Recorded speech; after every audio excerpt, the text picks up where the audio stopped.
Takdir kehidupan seringkali menghadirkan alur cerita misterius yang tidak pernah terpikirkan oleh akal sehat manusia. Perjalanan tragis namun menggelikan ini diawali ketika Shen Jinyao, seorang gadis modern yang baru saja meninggal dunia secara tragis akibat ditabrak oleh truk ekspedisi, mendapati jiwanya terlempar ke alam dimensi kuno. Melalui kesepakatan khusus dengan lembaga tak terduga bernama Reincarnation Limited, jiwa Shen Jinyao berhasil merasuki tubuh seorang wanita bangsawan di zaman kerajaan. Namun, nasib buruk langsung menyapa sejak detik pertama kedatangannya. Ia mendapati dirinya baru saja dicopot dari posisi permaisuri kerajaan dan diasingkan secara paksa ke Istana Dingin, sebuah tempat pengasingan suram bagi para bangsawan terbuang. Situasi yang terisolasi tersebut semakin dipersulit ketika sebuah sistem gaib bernama Mkuot, sistem berbaring di harem Mkuot, mengikatkan diri ke dalam kesadaran Shen Jinyao. Sayangnya, akibat gangguan teknis saat proses perpindahan jiwa, sistem gaib tersebut terinfeksi oleh virus berbahaya. Gangguan virus ini melahirkan sebuah anomali luar biasa dalam pikiran Shen Jinyao. Setiap kali para penghuni istana melontarkan kata-kata kejam, ancaman pembunuhan, atau niat jahat yang menggebu-gebu terhadap dirinya, sistem akan secara otomatis menerjemahkan ucapan berdarah dingin tersebut menjadi kalimat-kalimat manis, romantis, dan posesif bergaya Mkuot, CEO otoriter Mkuot, khas novel percintaan modern. Ketidakselarasan persepsi ini diuji secara nyata ketika sosok penguasa tertinggi kerajaan, Kaisar Xiao Yongheng, mendatangi lokasi pengasingan dengan kemarahan yang meluap-luap. Xiao Yongheng yang terkenal dingin dan berhati besi menatap Shen Jinyao dengan tatapan membunuh, melontarkan gertakan kejam mengenai niatnya untuk mencabik-cabik tubuh sang mantan permaisuri.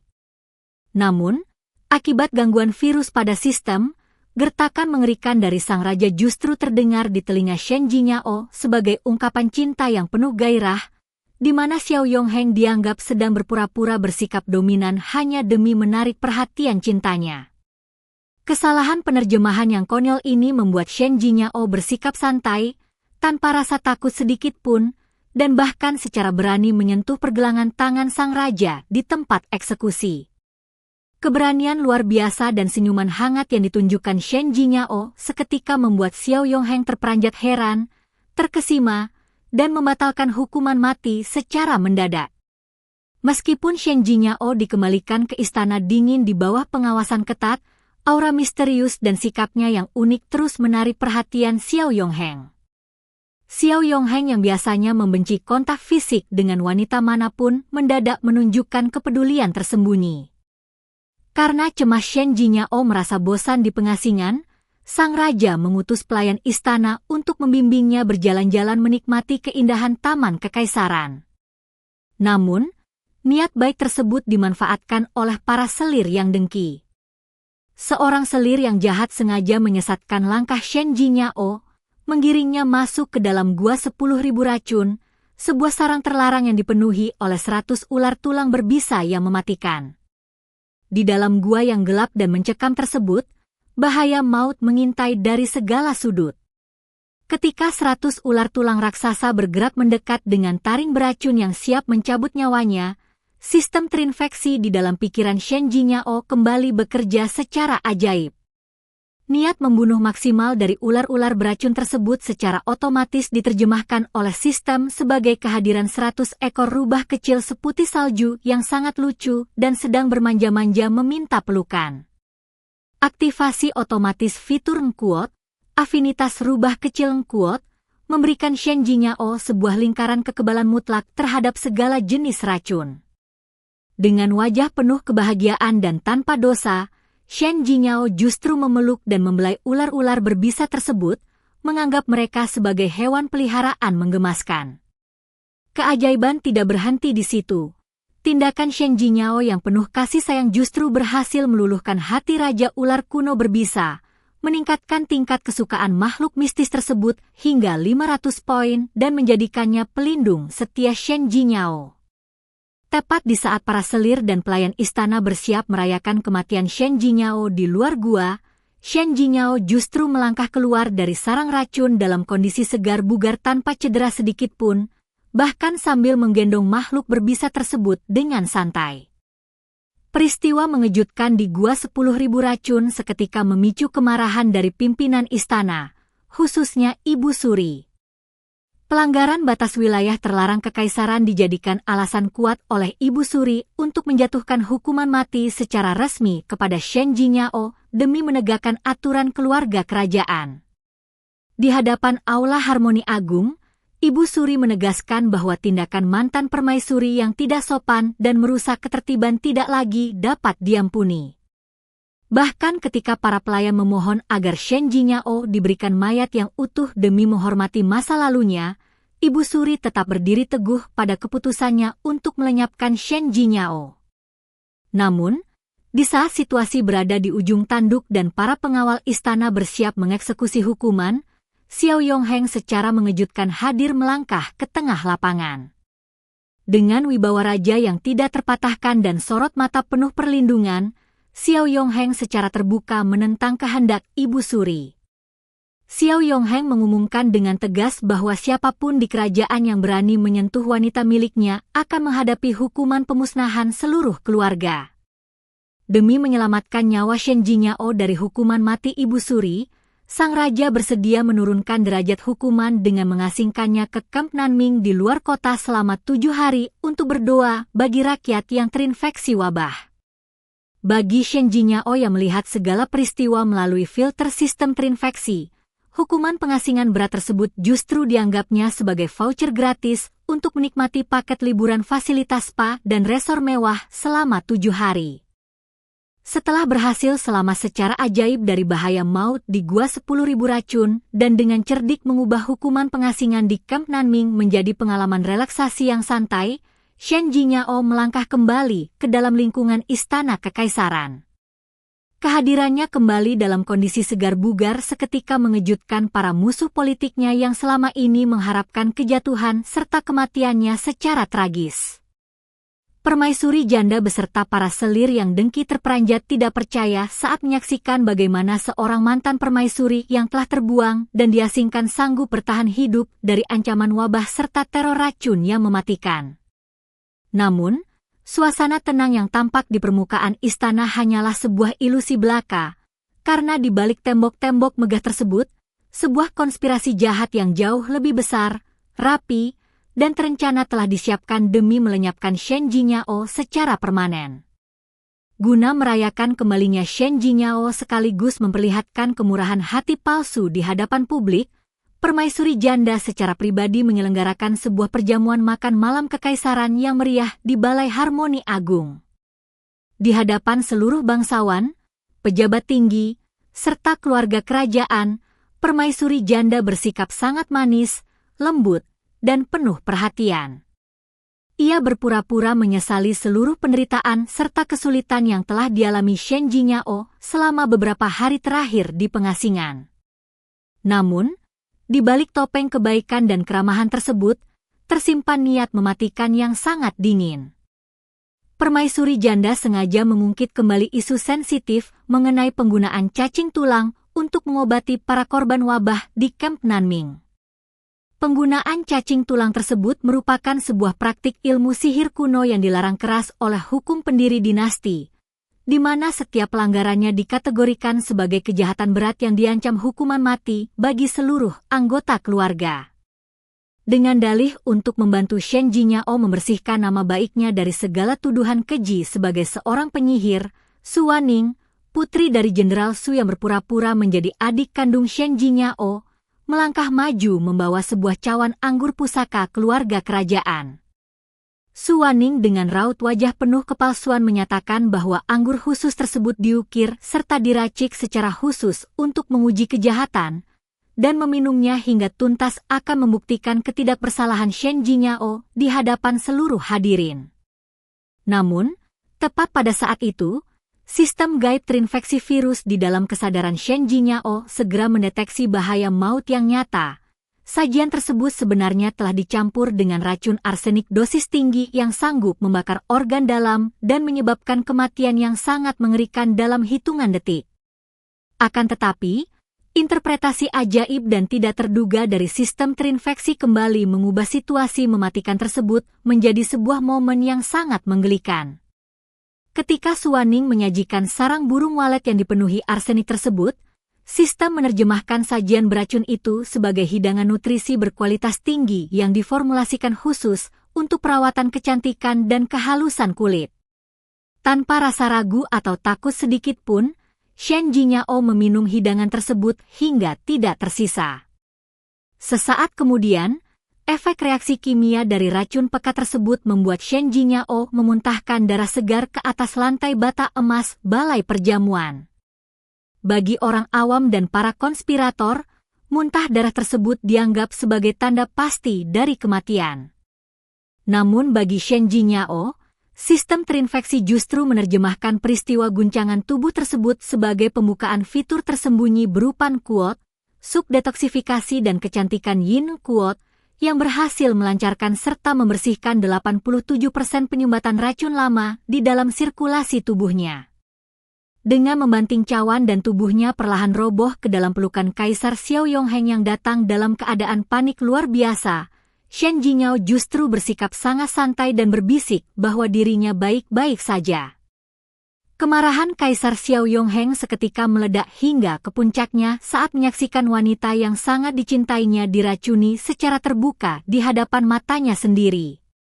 Xiao Yongheng langsung memerintahkan penutupan total seluruh pintu Balai Harmoni Agung dan melarang siapapun untuk melangkah keluar sebelum penyelidikan tuntas dilakukan. Di bawah tekanan wibawa raja dan pemeriksaan ketat dari para tabib serta pengawal kekaisaran, benang-benang persengkongkolan jahat mulai terkuak satu persatu ke permukaan. Pemeriksaan forensik dan pembuktian fakta mengonfirmasi bahwa racun arsenik serta boneka sihir berjarum perak yang sengaja ditemukan di bawah singgasana Ibu Suri bukanlah milik Shen Jinyao. Sebaliknya, seluruh jejak kejahatan dan barang bukti mengarah langsung kepada Suwaning beserta lingkaran konspirasinya di Istana Jingren. Di tengah kekacauan tersebut, terungkap pula sebuah fakta CHNNG mengenai silsilah keluarga. Suwaning sebenarnya adalah seorang anak palsu yang ditukar oleh keluarga Shen di masa lalu demi merebut kedudukan putri sah Jenderal Su, sementara Shen Jinyao adalah putri kandung Jenderal Su yang sebenarnya. Fitur perekaman harian dari sistem gaib milik Shen Jinyao secara otomatis memutar ulang rekaman percakapan rahasia Suwaning di masa lalu secara mendadak. Di dalam rekaman suara yang bergema jernih di seluruh penjuru balai kerajaan, terdengar jelas bagaimana Suwaning tertawa mengejek kebodohan Jenderal Su Hechuan yang bersedia mempertaruhkan nyawa demi membela anak palsu seperti dirinya. Terbongkar pula ambisi kejam Suwaning untuk melenyapkan Shen Jinyao agar dirinya sanggup menguasai seluruh kekayaan, kehormatan, dan tahta Ratu Dayan secara mutlak. Kebenaran yang terhampar secara telanjang ini seketika meruntuhkan seluruh kebohongan dan kepalsuan yang telah dibangun dengan rapi selama bertahun-tahun. Jenderal Su Hechuan yang hadir dalam perjamuan tersebut seketika terpukul hebat oleh rasa bersalah dan duka yang mendalam. Ia menangis terisak meratapi kebodohannya karena selama ini telah membela seorang penipu kejam dan menelantarkan putri kandungnya sendiri hingga harus menderita di pengasingan Istana Dingin. Tanpa memberikan ampun sedikit pun, Kaisar Xiao Yongheng langsung menjatuhkan hukuman yang sangat tegas. Suwaning dicabut seluruh gelar kehormatannya dan dijebloskan ke dalam penjara kekaisaran untuk menantikan keputusan eksekusi mati. Sementara permaisuri janda yang terbukti menjadi dalam persengkongkolan dipindahkan secara permanen ke Istana Dingin serta dilarang keras menerima kunjungan siapapun tanpa izin tertulis dari Kaisar. Setelah seluruh fitnah dan kesalahpahaman teratasi secara tuntas, keadilan serta kebenaran akhirnya kembali ditegakkan di dalam istana kekaisaran. Namun, kedamaian tersebut tidak berlangsung lama karena ancaman dari luar yang jauh lebih besar mulai bergerak mendekat. Berita mengenai perpecahan internal di istana dimanfaatkan secara cerdik oleh Pangeran Xiao Hong dari Nanping. Dengan mengusung panji-panji pembebasan dan menggunakan dalih untuk memusnahkan permaisuri jahat demi menyelamatkan Ibu Suri, Pangeran Xiao Hong mengerahkan 100.000 pasukan militer bergerak maju menyerbu ibu kota. Di tengah ancaman gelombang perang yang kian memuncak, Xiao Yonghai menunjukkan rasa cinta dan ketulusannya yang tanpa batas kepada Shen Jingyao. Karena sangat cemas akan keselamatan wanita yang dicintainya jika ibu kota sampai jatuh ke tangan pemberontak, Xiao Yonghai menyiapkan sebuah lorong rahasia dan memerintahkan pengawal terpercayanya untuk mengantar Shen Jingyao melarikan diri secara diam-diam menuju tempat yang aman di wilayah Nanjing. Xiao Yonghai menegaskan bahwa sebagai seorang penguasa ia wajib bertahan memimpin pertempuran di ibu kota. Namun ia memohon agar Shen Jingyao tetap hidup selamat meskipun langit kekaisaran harus runtuh. Akan tetapi, Shen Jingyao secara tegas menolak usulan untuk melarikan diri seorang diri. Dengan penuh keberanian, kesetiaan, dan cinta yang mendalam, Shen Jingyao menggenggam erat tangan Xiao Yonghai. Ia menyatakan bahwa Xiao Yonghai adalah suaminya yang sah, dan ia telah memutuskan untuk tetap bertahan kafai satchang menghadapi segala ancaman bahaya bersama-sama hingga akhir. Keputusan teguh Shen Jingyao untuk tidak meninggalkan sang raja di masa-masa paling kritis ini semakin mempererat ikatan cinta sejati di antara mereka, siap menyongsong badai pertempuran besar yang akan segera menerjang. Setelah badai konspirasi racun di perjamuan Balai Harmoni Agung berhasil diredam dan kebenaran mengenai silsilah keluarga terungkap secara gamblang, suasana di dalam istana kekaisaran nyatanya tidak lantas menjadi tenang. Gejolak politik yang jauh lebih besar justru mulai merayap dari luar tembok istana. Pangeran Xiao Hong dari Nanping beserta pasukannya mengusung panji pembebasan dan bergerak maju mendekati ibu kota dengan dalih menuntut keadilan bagi Ibu Suri serta mendesak agar Shen Jingyao yang dituduh sebagai wanita pembawa sial segera dihukum mati. Ancaman militer tersebut menciptakan guncangan hebat di kalangan para pejabat istana. Di dalam persidangan Balai Harmoni Agung, para menteri yang cemas dan panik mulai melontarkan berbagai desakan kepada Kaisar Xiao Yonghai. Banyak di antara mereka yang beranggapan bahwa menyerahkan Shen Jingyao adalah satu-satunya jalan paling cepat dan tanpa pertumpahan darah untuk menenangkan amarah Pangeran Nanping serta memulihkan kedamaian kerajaan. Namun, Kaisar Xiao Yonghai berdiri teguh bagaikan gunung batu yang tak tergoyahkan. Ia menolak keras setiap desakan yang mengorbankan wanita yang dicintainya. Bagi Xiao Yonghai, kewajiban seorang penguasa bukan hanya menjaga tahta, tetapi juga melindungi seseorang yang paling berharga di dalam hidupnya tanpa kompromi. Di tengah situasi persidangan yang mencekam dan dipenuhi perdebatan sengit tersebut, Shen Jingyao hadir secara mengejutkan di Balai Harmoni Agung.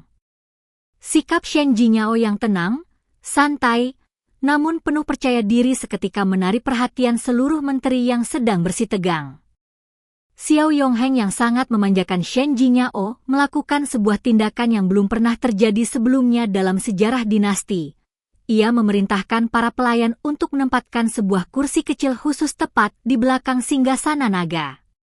Xiao Yonghai mengizinkan Shen Jingyao duduk santai di belakangnya, menikmati kudapan kue osmanthus dan kismis dari wilayah barat, serta mendengarkan seluruh jalannya persidangan penting kerajaan. Tindakan Xiao Yonghai yang melanggar etiket istana tersebut seketika memicu protes keras dari para pejabat konservatif. Para menteri menegaskan bahwa menghadirkan permaisuri di belakang singgasana naga saat sidang negara adalah sebuah pelanggaran berat terhadap aturan leluhur. Namun, Xiao Yonghai menanggapi protes tersebut dengan wibawa raja yang sangat dingin dan dominan. Dengan tegas Xiao Yonghai menyatakan bahwa permaisurinya berhak duduk dimanapun yang ia sukai di dalam istana ini, dan tak seorang pun memiliki wewenang untuk mempertanyakannya. Dukungan dan perlindungan mutlak dari sang raja membuat para pejabat yang memprotes terbungkam tanpa kata. Dengan memanfaatkan sudut pandang modernnya serta bantuan data dari sistem gaib, Shen Jingyao mulai menganalisis strategi perang dan pergerakan pasukan Pangeran Nanping secara kritis. Para pejabat militer berargumen bahwa pasukan garnisun ibu kota yang hanya berjumlah 30.000 prajurit tidak akan sanggup bertahan menghadapi 100.000 pasukan musuh, sehingga mereka mengusulkan jalan kompromi atau penyerahan diri secara halus. Namun, Shen Jingyao dengan kecerdasannya yang tajam langsung mematahkan argumen lemah tersebut. Shen Jingyao menegaskan bahwa menyerahkan diri atau memberikan kompromi hanya akan memberi kesempatan bagi musuh untuk memulihkan tenaga dan menyerang kembali di masa depan, tanpa pernah menyelesaikan akar permasalahan yang sebenarnya. Lebih jauh lagi, Shen Jingyao berhasil membongkar rahasia krusial di balik pergerakan cepat pasukan musuh. Berdasarkan perhitungan jarak dan rute geografis, sangat tidak masuk akal bagi 100.000 pasukan untuk menembus 3 benteng pertahanan alam hanya dalam waktu setengah bulan tanpa adanya bantuan dari dalam. Shen Jingyao mengungkapkan bahwa ada pengkhianat atau mata-mata berpangkat tinggi di dalam Kementerian Perang yang secara sengaja membocorkan peta jalur pertahanan kota yang paling lemah kepada Pangeran Nanping. Analisis tajam dari Shen Jingyao seketika mengarahkan sorotan tajam kepada Tuan Wang, Wakil Menteri Kiri Kementerian Perang. Tuan Wang yang terpojok mendadak panik dan berusaha keras menyangkal tuduhan tersebut dengan berteriak-teriak bahwa dirinya telah difitnah oleh sang permaisuri. Namun, Shen Jingyao mengutip kembali rekomendasi keputusan Tuan Wang pada hari sebelumnya yang mendesak pemindahan pasukan pertahanan dari wilayah Xishan. Pemosongan wilayah Xishan itulah yang membuka celah keamanan sempurna bagi pasukan Pangeran Nanping untuk melangkah masuk seolah memasuki tanah kosong. Terbongkarnya bukti pengkhianatan tersebut membuat Tuan Wang tidak dapat mengelak lagi. Atas perintah tegas Kaisar Xiao Yongheng, Tuan Wang beserta para pengikutnya seketika diseret keluar dari Balai Harmoni Agung untuk dijebloskan ke dalam penjara kekaisaran. Keberhasilan Shen Jingyao dalam membongkar kedua pengkhianat dalam waktu singkat tidak hanya menyelamatkan strategi pertahanan ibu kota, tetapi juga membuat seluruh pejabat istana terperangah kagum akan kecerdasan dan keberanian sang permaisuri. Meskipun mata-mata dalam istana berhasil dilumpuhkan, utusan resmi yang dikirim oleh Pangeran Nanping tetap bersikap congkak di hadapan persidangan. Sang utusan membawa sebuah surat rahasia dan menyampaikan tuntutan terakhir dari pimpinan pemberontak. Pangeran Nanping berjanji akan menarik mundur 100.000 pasukannya tanpa pertumpahan darah, dengan syarat Shen Jingyao harus bersedia melangkah seorang diri mendatangi Istana Dingin untuk menemui Ibu Suri secara pribadi. Tuntutan yang sangat mencurigakan tersebut seketika memancing kemarahan Xiao Yongheng. Xiao Yongheng menyadari bahwa permintaan tersebut adalah sebuah jebakan jalan buntu yang dirancang untuk membahayakan nyawa Shen Jingyao.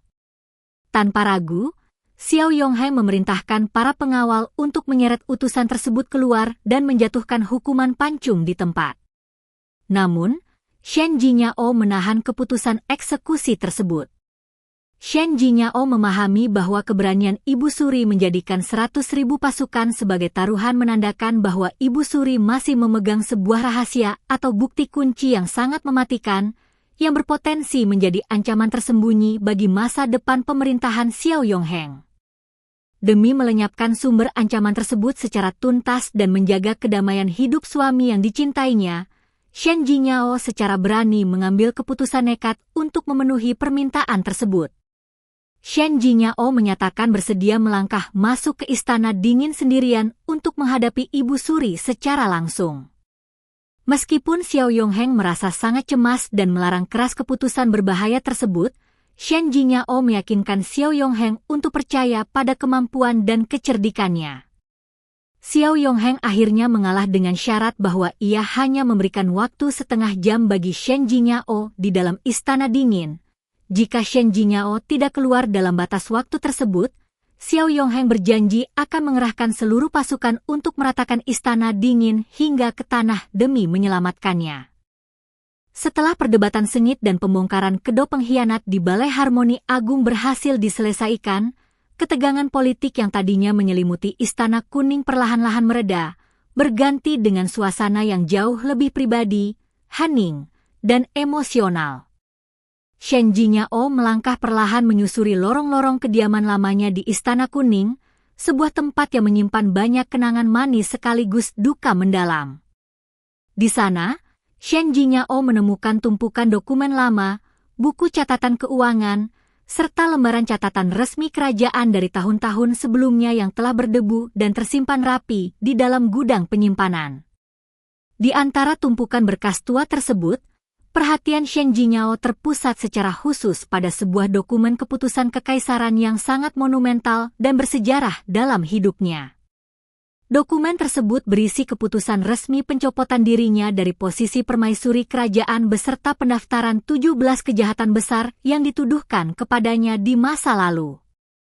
Tuduhan-tuduhan yang tertera mencakup tuduhan tidak berbudi luhur, pemanfaatan Sega Phoenix secara tidak sah di luar istana, tuduhan memiliki niat jahat, hingga tuduhan bersikap sombong serta membangkang terhadap aturan leluhur kerajaan. Ketika Kaisar Xiao Yongheng masuk ke dalam ruangan dan mendapati Shen Jingyao sedang memeriksa berkas-berkas lamanya, suasana di antara mereka mendadak menjadi hening dan syarat akan gejolak emosi yang terpendam. Xiao Yongheng menatap Shen Jingyao dengan raut wajah cemas, merasa khawatir bahwa ingatan akan penderitaan masa lalu di Istana Dingin akan kembali memakar rasa benci, dendam, dan kesedihan di dalam hati wanita yang sangat dicintainya itu. Xiao Yongheng bertanya dengan ragu dan hati-hati apakah Shen Jingyao benar-benar mempercayai 17 tuduhan keji yang tertulis di dalam dokumen pencopotan tersebut saat ia menandatanganinya dahulu. Dengan ketenangan yang luar biasa dan sedikit senyuman tipis di wajahnya, Shen Jingyao mulai mengulas dan menganalisis tuduhan-tuduhan konyol tersebut satu persatu. Shen Jingyao mempertanyakan bagaimana mungkin ia dituduh menyalahgunakan Sega Phoenix di luar lingkungan istana. Padahal saat itu Sega Phoenix telah dicabut sepenuhnya dan ia berada dalam pengasingan ketat di Istana Dingin tanpa akses keluar. Ia juga mengungkit tuduhan memiliki niat jahat yang dikaitkan secara tidak masuk akal dengan keberadaan patung burung Phoenix setinggi 1 meter di halaman serta ular tulang berbisa yang tersembunyi di lengan bajunya. Shen Jingyao mempertanyakan dengan nada mendalam mengenai berapa banyak dari tuduhan palsu tersebut yang sebenarnya dipercayai oleh Xiao Yongheng sendiri saat membubuhkan tanda tangan pada dokumen pahit itu. Di balik pertanyaan-pertanyaan mendalam tersebut, Shen Jingyao sebenarnya tidak berniat menuntut balas, meluapkan amarah, atau memojokkan sang kaisar. Sebaliknya, ia hanya ingin memahami gejolak batin, pertimbangan politik, serta perasaan jujur yang dirasakan oleh Xiao Yongheng pada detik-detik saat keputusan berat itu diambil. Xiao Yongheng yang terdesak oleh pertanyaan jujur tersebut akhirnya membuka kebenaran kelam yang selama ini tersembunyi rapi di balik tirai sejarah kekaisaran. Xiao Yongheng mengungkapkan bahwa pada tahun pertama ia naik tahta, posisinya sebagai penguasa baru sangatlah rapuh, belum berakar kuat, dan dikelilingi oleh musuh-musuh politik yang siap menerkam serta menggulingkannya setiap saat. Para raja bawahan dan kelompok konspirator berbahaya yang dipimpin oleh Pangeran Ding Yuan telah melacak keberadaan jaringan musuh hingga ke kediaman ayah kandung Shen Jingyao, Jenderal Su Hechuan. Para musuh politik tersebut menyadari sepenuhnya bahwa Shen Jingyao adalah kelemahan terbesar sekaligus titik rapuh dari Xiao Yongheng, sehingga perintah rahasia untuk melenyapkan Shen Jingyao dari dalam harem telah dikeluarkan oleh pihak pemberontak. Dalam situasi yang sangat terdesak di mana kekuatan militernya belum terkonsolidasi secara utuh, Xiao Yongheng menyadari bahwa ia tidak memiliki kemampuan penuh untuk membentengi Shen Jingyao dari serangan pembunuh bayaran yang beroperasi di dalam istana utama. Satu-satunya cara paling efektif, cepat, dan rasional untuk menyelamatkan nyawa Shen Jingyao adalah dengan membuat Shen Jingyao terlihat tidak berharga, tidak lagi berpengaruh, dan sama sekali tidak memiliki bobot politik di mata para musuh. Demi memutus rantai ancaman maut tersebut, Xiao Yongheng terpaksa merancang sebuah sandiwara kekejaman yang sangat rapi dan menyayat hati. Ia sengaja mencabut gelar permaisuri, merekayasa 17 kejahatan besar, dan mengasingkan Shen Jingyao ke Istana Dingin yang terisolasi dari pergaulan istana. Langkah ekstrim tersebut diambil semata-mata untuk menunjukkan kelemahan palsu kepada Pangeran Ding Yuan, sehingga para musuh menganggap Shen Jingyao sebagai sosok terbuang yang tidak lagi perlu dibunuh atau dijadikan sandera. Guna memastikan keselamatan fisiknya selama berada di pengasingan, Xiao Yongheng secara diam-diam menugaskan para pengawal dan penjaga terpercaya untuk mengawasi dan melindungi Shen Jingyao siang dan malam dari balik bayang-bayang. Xiao Yongheng mengaku bahwa ia secara sengaja membiarkan Shen Jingyao membencinya sampai ke lubuk hati yang paling dalam. Ia lebih memilih menanggung aib, cacian, dan reputasi buruk sebagai penguasa tirani yang tidak berperasaan, ketimbang harus melihat wanita yang dicintainya tewas secara mengenaskan di tangan para konspirator. Xiao Yongheng sengaja merahasiakan kebenaran ini karena ia tidak ingin Shen Jingyao tetap bertahan di sisinya murni atas dasar rasa kasihan atau rasa bersalah, serta cemas bahwa Shen Jingyao akan berusaha melarikan diri jika menyadari bahwa lingkungan istana adalah jalan buntu yang penuh mara bahaya. Mendengar pengakuan tulus yang dipenuhi rasa sakit, kepasrahan, dan pengorbanan sunyi dari sang raja, dada Shen Jingyao bergetar hebat oleh rasa haru yang mendalam. Shen Jingyao menyadari betapa besarnya beban mental serta penderitaan batin yang harus dipikul oleh Xiao Yongheng seorang diri selama bertahun-tahun, menanggung kebencian dari wanita yang paling dicintainya, bertarung di tengah intrik politik istana yang kejam, sembari tetap menjaga keselamatan jiwanya dari kejauhan. Shen Jingyao menatap Xiao Yongheng dengan penuh kehangatan dan ketulusan, menegaskan bahwa ia tidak pernah merasa dikhianati atau kecewa setelah mengetahui kebenaran rahasia tersebut. Shen Jingyao memahami bahwa tindakan mengecilkan dan mengasingkannya saat itu adalah keputusan terbaik, paling berani, dan paling rasional yang bisa diberikan oleh Xiao Yongheng di tengah keterbatasan kekuasaannya demi menjaga jiwanya tetap bernapas. Kebenaran yang terungkap ini bukannya merenggangkan hubungan mereka, melainkan justru meruntuhkan seluruh tembok keraguan yang tersisa dan mengunci ikatan cinta sejati di antara mereka secara utuh, jujur, dan abadi. Setelah misteri di balik pencopotan gelar permaisuri dan 17 kejahatan besar masa lalu terungkap secara tuntas, ikatan batin serta rasa saling percaya di antara Shen Jingyao dan Kaisar Xiao Yongheng tumbuh semakin kuat dan tidak tergoyahkan. Namun, waktu untuk menikmati kedamaian emosional tersebut sangatlah singkat. Laporan militer darurat dari wilayah perbatasan selatan tiba secara mendadak di ibu kota, membawa kabar buruk yang sangat menggetarkan. Pangeran Xiaohong dari Nanping bersama 100.000 pasukan militernya telah berhasil merebut 2 kota strategis secara berturut-turut, menembus benteng pertahanan Kangu Pass, dan kini bergerak kencang menuju pinggiran ibu kota. Situasi kekaisaran berada dalam kondisi darurat perang yang sangat mencekam. Menghadapi ancaman perang yang kian nyata di depan mata, Xiao Yongheng segera mengambil langkah tegas.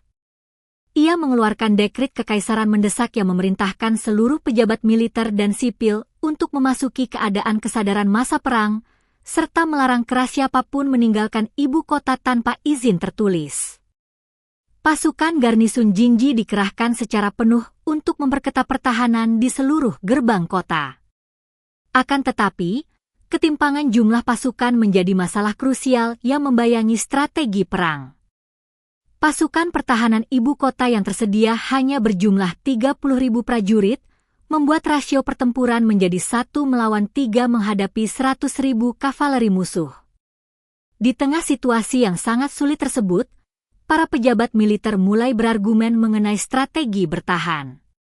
Sebagian mengusulkan penyerahan diri atau kompromi untuk menstabilkan situasi secara keseluruhan. Namun, Shen Jingyao dengan pemikiran kritisnya secara tegas menolak usulan lemah tersebut. Shen Jingyao menegaskan bahwa kompromi atau memberikan bayaran kain perak kepada pimpinan pemberontak hanya akan menjadi solusi jangka pendek yang sia-sia. Musuh akan pulih kembali dalam waktu 1 atau 2 tahun dan menyerang kembali dengan tuntutan yang jauh lebih besar. Bagi Shen Jingyao, perdamaian sejati tidak akan pernah sanggup dibeli dengan ketundukan atau pengorbanan martabat kekaisaran. Guna melumpuhkan legitimasi pemberontakan Pangeran Nanping, Shen Jingyao menekankan bahwa hal paling krusial yang harus dihancurkan bukanlah pasukannya, melainkan panji dan dalih perjuangan musuh. Pangeran Nanping bergerak membawa bendera Kuot, pasukan King Kuot, dengan dalih menuntut keadilan bagi Ibu Suri dan memusnahkan permaisuri jahat. Selama dalih tersebut masih berdiri, Pangeran Nanping memiliki alasan sah untuk merekrut pasukan. Namun jika dalih tersebut berhasil dicabut, Pangeran Nanping akan seketika berstatus sebagai pemberontak dan pengkhianat negara yang memungkinkan para komandan daerah lain bergabung membantu pasukan kerajaan memukul mundur musuh. Satu-satunya kunci untuk mencabut legitimasi dan dalih pemberontakan tersebut berada pada keberadaan salinan asli surat darah yang pernah ditulis oleh Ibu Suri. Pemeriksaan terhadap barang-barang pribadi Ibu Suri saat dipindahkan ke Istana Dingin tidak menemukan lembaran tulisan apapun. Hal ini menandakan bahwa surat darah tersebut disimpan secara sangat rahasia oleh Ibu Suri di tempat pengasingannya. Tanpa ragu-ragu, Shen Jinyao menawarkan diri untuk melangkah ke Istana Dingin demi merebut kembali surat darah tersebut. Akan tetapi, Xiao Yongheng melarang keras niat berbahaya Shen Jinyao. Xiao Yongheng menyadari bahwa Ibu Suri adalah sosok yang sangat licik dan berbahaya yang sengaja menjadikan 100.000 pasukan musuh sebagai alat tawar-menawar untuk memancing Shen Jinyao masuk ke dalam perangkap jebakan jalan buntu. Xiao Yongheng secara emosional menegaskan bahwa kekaisarannya tidak membutuhkan seorang wanita untuk mempertaruhkan nyawa demi meraih perdamaian. Namun, Shen Jinyao meyakinkan Xiao Yongheng bahwa ia memahami betul kelemahan Ibu Suri saat ini. Ibu Suri yang sedang terisolasi dan kekurangan tenaga tidak akan berani menyentuh Shen Jinyao sebelum surat darah tersebut diserahkan. Dengan keteguhan hati demi melindungi Xiao Yongheng dari ancaman bahaya tersembunyi, Shen Jinyao akhirnya mengamankan izin untuk pergi. Tepat di saat Shen Jinyao bersiap melangkah keluar menuju Istana Dingin, sebuah peringatan gaib melintas dari sistem transmigrasi yang terikat pada kesadarannya. Sistem yang sempat menghilang tersebut mendadak mengaktifkan kembali layarnya dan menyampaikan informasi status misi yang sangat mengejutkan. Berdasarkan Pasal 7 Perjanjian Transmigrasi, seorang penjelajah waktu wajib memperbaiki dan mengembalikan seluruh alur cerita utama di dalam buku agar dapat menetap secara permanen di dunia tersebut. Indikator kemajuan misi Shen Jinyao ternyata baru mencapai angka 41%. Peringatan sistem menyebutkan bahwa alur cerita utama telah menyimpang jauh dari naskah asli buku. Dalam cerita aslinya, tokoh protagonis wanita terpaksa melarikan diri, sementara tokoh protagonis pria gagal melindungi negara dan tenggelam dalam penderitaan selama 10 tahun. Meskipun Shen Jinyao telah berhasil mengubah nasib pribadinya, dunia tempat ia berada masih berdiri di persimpangan jalan yang sangat kritis. Pangeran Nanping yang melakukan pemberontakan adalah bayangan kelam dari naskah asli yang dapat menghancurkan kestabilan dunia. Sistem menegaskan bahwa jika alur cerita pemberontakan tidak diselesaikan dan misi perbaikan gagal mencapai 100%, proses penarikan kembali secara paksa akan diaktifkan secara otomatis. Penarikan paksa tersebut berarti Shen Jinyao akan dilenyapkan secara mendadak dari dunia kekaisaran ini dan dikembalikan ke simpul kehidupan sebelumnya, yaitu detik-detik sebelum tubuhnya ditabrak oleh truk ekspedisi di dunia modern. Kenyataan pahit mengenai ancaman penarikan paksa tersebut membentangkan dilema yang sangat berat di dalam dada Shen Jinyao. Shen Jinyao menyadari bahwa jika ia gagal menyelesaikan misi di Istana Dingin atau gagal membantu Xiao Yongheng memadamkan pemberontakan, ia tidak hanya akan kehilangan kehidupan di dunia kekaisaran ini, tetapi juga akan terpisah untuk selama-lamanya dari Xiao Yongheng, pria yang telah menyerahkan seluruh cinta dan jiwanya. Dengan memikul beban misi hidup dan mati tersebut, Shen Jinyao meneguhkan langkah kakinya menuju Istana Dingin, siap mempertaruhkan segalanya demi merebut surat darah dan mengunci takdir bahagianya bersama sang kaisar. Di bawah cengkraman malam yang dingin dan atmosfer perang yang kian memuncak, Shen Jinyao meneguhkan niatnya untuk menyelesaikan misi paling berbahaya dalam kehidupannya. Meskipun Kaisar Xiao Yongheng diliputi oleh rasa cemas yang luar biasa, Shen Jinyao tetap melangkah masuk ke dalam Istana Dingin, sebuah tempat pengasingan yang kini menjadi benteng terakhir bagi Ibu Suri yang terasing. Kehadiran Shen Jinyao di tempat tersebut bukanlah untuk meminta belas kasihan atau melakukan tawar-menawar yang lemah, melainkan untuk membongkar seluruh konspirasi jahat dan merebut kembali salinan asli surat darah yang menjadi kunci utama pemberontakan Pangeran Nanping. Pertemuan di antara Shen Jingyao dan Ibu Suri di dalam istana dingin berlangsung dalam suasana yang sangat tegang, dingin, dan syarat akan intimidasi psikologis. Ibu Suri, meskipun telah dicopot dari kekuasaan dan terisolasi dari pergaulan istana, tetap memperlihatkan sikap angkuh, congkak, dan berhati dingin. Ibu Suri menyambut kedatangan Shen Jingyao dengan senyuman sinis, merasa bahwa dirinya telah berhasil memancing sang permaisuri masuk ke dalam perangkap yang dibuatnya. Ibu Suri meyakini bahwa ketergantungan Shen Jingyao dan Xiao Yongheng pada keberadaan surat darah tersebut akan membuat mereka berlutut dan menuruti segala tuntutannya. Namun, Shen Jingyao menanggapi keangkuhan tersebut dengan ketenangan yang sangat luar biasa. Menggunakan pemikiran rasional dan sudut pandang tajamnya, Shen Jingyao langsung mematahkan gertakan Ibu Suri. Shen Jingyao menuduh Ibu Suri secara terbuka sebagai sosok yang sangat egois, tidak bertanggung jawab, dan bersedia mempertaruhkan nyawa 100.000 prajurit serta keselamatan seluruh rakyat kekaisaran hanya demi memainkan permainan intrik istana yang picik. Shen Jingyao menegaskan bahwa tindakan Ibu Suri menghimpun pasukan pemberontak di bawah panji kepalsuan adalah sebuah kejahatan besar yang tidak akan pernah diampuni oleh sejarah. Dengan nada suara penuh ketegasan, Shen Jingyao mendesak Ibu Suri untuk menyerahkan salinan asli surat darah tersebut, dan berjanji bahwa jika surat tersebut diserahkan, ia akan memastikan Ibu Suri mendapatkan mayat yang utuh saat hukuman dijatuhkan.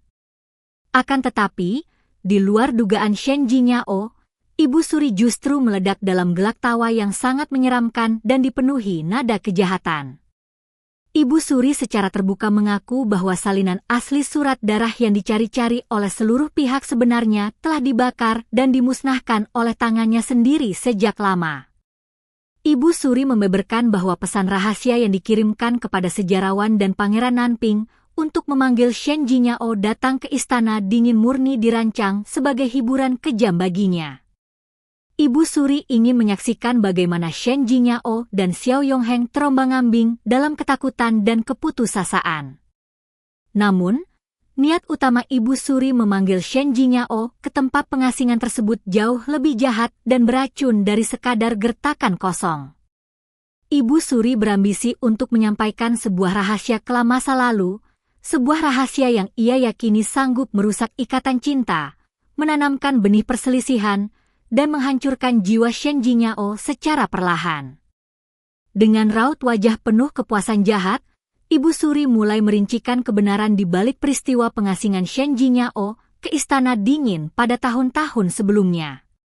Ibu Suri mengungkapkan bahwa tindakan pencopotan gelar permaisuri dan tuduhan 17 kejahatan besar yang dijatuhkan oleh Xiao Yongheng saat itu bukanlah karena Xiao Yongheng mempercayai tuduhan palsu atau dipaksa oleh pihak lain.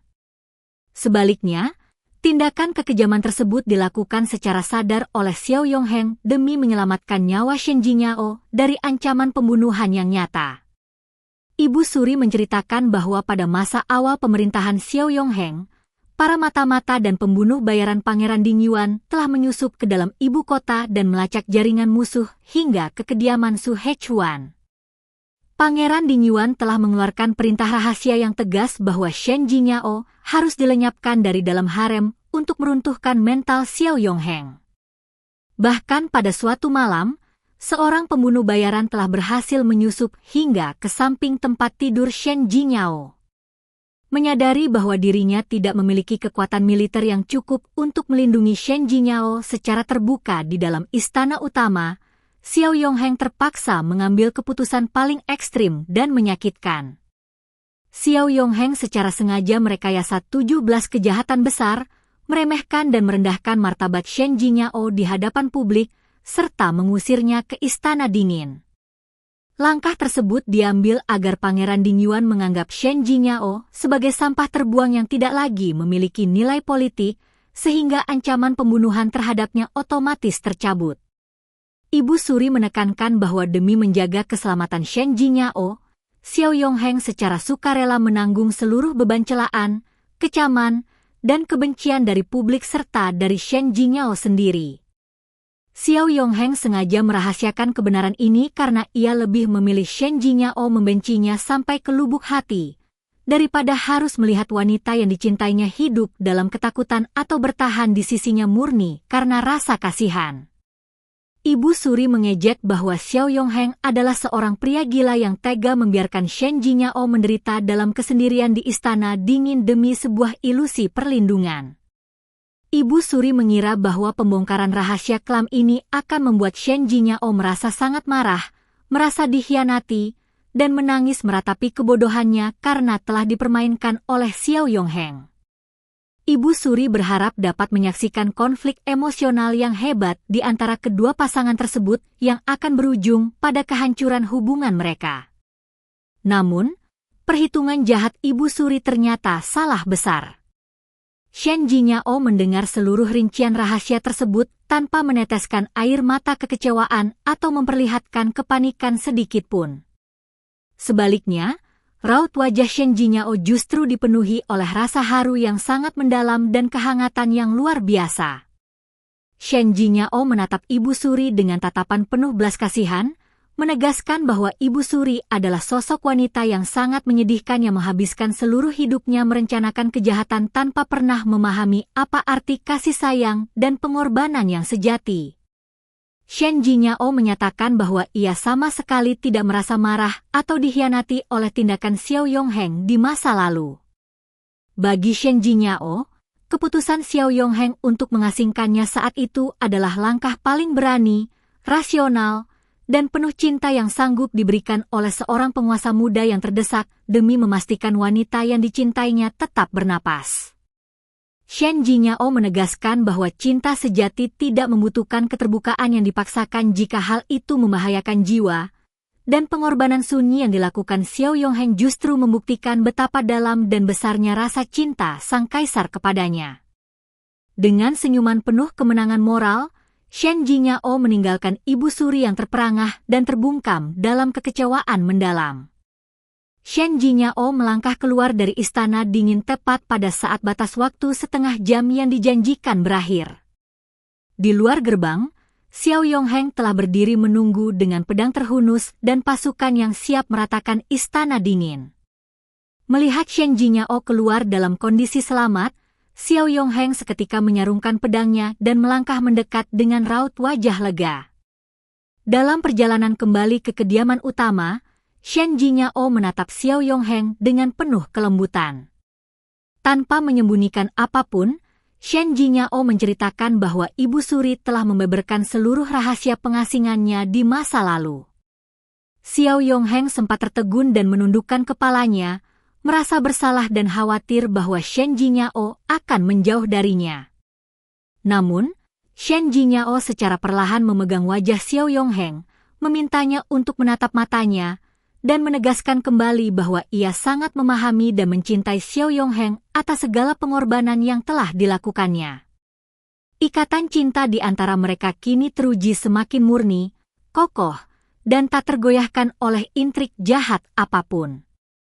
Setelah melangkah keluar dari istana dingin dalam kondisi selamat dan berhasil mematahkan intrik psikologis yang dirancang secara kejam oleh Ibu Suri, suasana di antara Shen Jingyao dan Kaisar Xiao Yongheng mengalami perubahan emosional yang sangat mendalam dan penuh makna. Pembongkaran rahasia kelam masa lalu mengenai alasan sejati di balik pencopotan gelar permaisuri dan tuduhan 17 kejahatan besar tidak sedikit pun menimbulkan keretakan, kekecewaan, atau kebencian. Sebaliknya, fakta bahwa Xiao Yongheng bersedia menanggung seluruh beban celaan publik, kehormatan yang rusak, dan kebencian murni demi melindungi nyawanya justru meruntuhkan seluruh tembok keraguan di dalam hati Shen Jingyao, menggantikannya dengan rasa hormat, empati, dan cinta sejati yang sangat abadi. Setibanya kembali di Istana Kuning yang tenang, suasana di dalam ruang pribadi mereka dipenuhi oleh kehangatan dan kejujuran yang belum pernah ada sebelumnya. Xiao Yongheng menatap Shen Jingyao dengan sorot mata yang penuh rasa bersalah, penyesalan, dan kecemasan yang terpendam. Xiao Yongheng merasa sangat khawatir bahwa rahasia pengasingan masa lalu yang diungkapkan oleh Ibu Suri akan membuat Shen Jingyao merasa diposisikan sebagai sosok yang lemah, atau cemas bahwa Shen Jingyao akan menganggapnya sebagai penguasa gila yang memanipulasi perasaan demi kepentingannya sendiri. Namun, melihat keresahan dan kebingungan yang membayangi wajah pria yang sangat dicintainya, Shen Jingyao memegang erat tangan Xiao Yongheng dan memintanya untuk duduk berhadapan. Shen Jingyao menegaskan bahwa ia telah memutuskan untuk membuka seluruh rahasia terbesarnya tanpa ada lagi hal yang disembunyikan. Shen Jingyao meminta Xiao Yongheng untuk berjanji terlebih dahulu bahwa setelah mendengarkan cerita ini, Xiao Yongheng tidak boleh merasa panik, tidak boleh memanggil tabib kekaisaran, dan tidak boleh mengundang pendeta Tao untuk melakukan ritual pengusiran roh jahat. Setelah Xiao Yongheng mengangguk dan memberikan janjinya, Shen Jingyao mulai menuturkan kisah fantastis mengenai asal-usul dirinya yang sebenarnya. Shen Jingyao mengungkapkan dengan jujur bahwa dirinya sebenarnya bukan berasal dari dunia kekaisaran ini. Di kehidupan sebelumnya, ia hanyalah seorang pekerja biasa di dunia modern yang menjalani rutinitas harian yang padat. Suatu hari, ketika sedang menyeberang jalan, sebuah kendaraan baja raksasa menabrak tubuhnya hingga ia meninggal dunia secara tragis di tempat kejadian. Setelah kematian fisiknya, jiwanya melayang dan menandatangani kesepakatan khusus dengan sebuah organisasi misterius bernama Reincarnation Limited.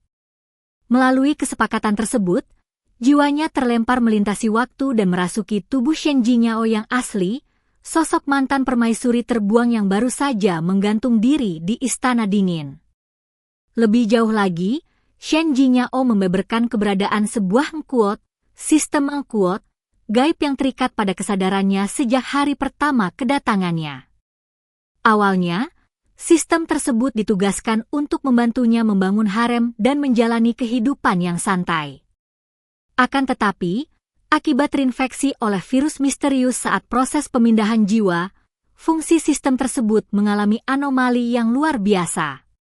Setiap kali Xiao Yongheng atau para musuh di istana mengucapkan kalimat-kalimat kejam dan niat membunuh yang mengerikan, sistem akan secara otomatis menerjemahkan gertakan berdarah dingin tersebut menjadi kalimat-kalimat romantis dan posesif bergaya kuot, CEO otoriter kuot. Shen Jingyao tertawa kecil sembari mengenang kembali momen pertama mereka di tempat eksekusi.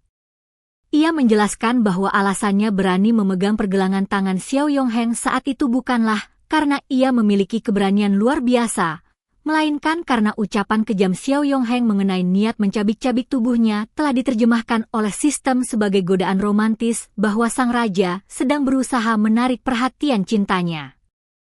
Kesalahan penerjemahan yang konyol inilah yang membuat Shen Jingyao tidak merasa takut sedikit pun dan justru memberikan senyuman hangat yang akhirnya meluluhkan hati Xiao Yongheng.